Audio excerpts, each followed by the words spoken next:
Hello, hello. Welcome back to the Holy Word broadcast. I'm your host, Jackie, and today we're reading Joshua chapter 9. The Gibeonites deceive Israel. Now all the kings west of the Jordan River heard about what had happened.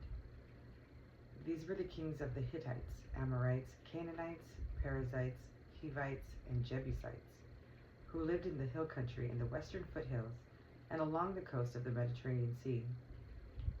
As far north as the Lebanon mountains, these kings combined their armies to fight as one against Joshua and the Israelites.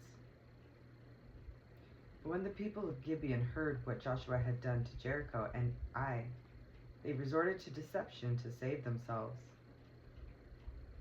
They sent ambassadors to Joshua, loading their donkeys with weathered saddlebags and old patched wineskins. They put on worn-out patched sandals and ragged clothes. Excuse me. And the bread they took with them was dry and moldy.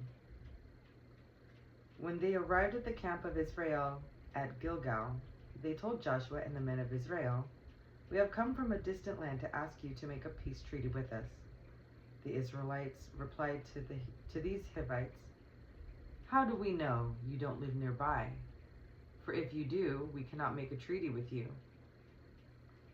They replied, "We are your servants." "But who are you?" Joshua demanded. "Where do you come from?" They answered, "Your servants have come from a very distant country. We have heard of the might of the Lord your God and of all he did in Egypt. We have also heard what he did to the two Amorite kings east of the Jordan River, King Sihon of Heshbon and King Og of Bashan, who lived in Ashtaroth." So our elders and all our people instructed us, "Take supplies for a long journey. Go meet with the people of Israel and tell them, 'We are your servants. Please make a treaty with us.' This bread was hot from the ovens when we left our homes, but now, as you can see, it is dry and moldy. These wineskins were new when we filled them, but now they are old and split open, and our clothing and sandals are worn out from a very long journey." So the Israelites examined their food, but they did not consult the Lord. Then Joshua made a peace treaty with them and guaranteed their safety, and the leaders of the community ratified their agreement with a binding oath. 3 days after making the treaty, they learned that these people actually lived nearby. The Israelites set out at once to investigate and reached their towns in 3 days. The names of these towns were Gibeon, Kephirah, Beeroth, and Kiriath Jearim. But I'm not sure if I said that right. But the Israelites did not attack the towns, for the Israelite leaders had made a vow to them in the name of the Lord, the God of Israel. The people of Israel grumbled against their leaders because of the treaty. But the leaders replied, "Since we have sworn an oath in the presence of the Lord, the God of Israel, we cannot touch them. This is what we must do. We must let them live, for divine anger would come upon us if we broke our oath. Let them live."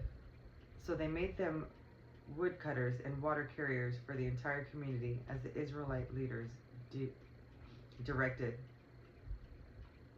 Joshua called together the Gibeonites and said, "Why did you lie to us? Why did you say that you live in a distant land when you live right here among us?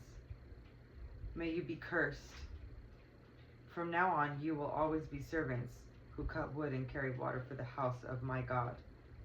They replied, "We did it because we, your servants, were clearly told that the Lord your God commanded his servant Moses to give you this entire land and to destroy all the people living in it.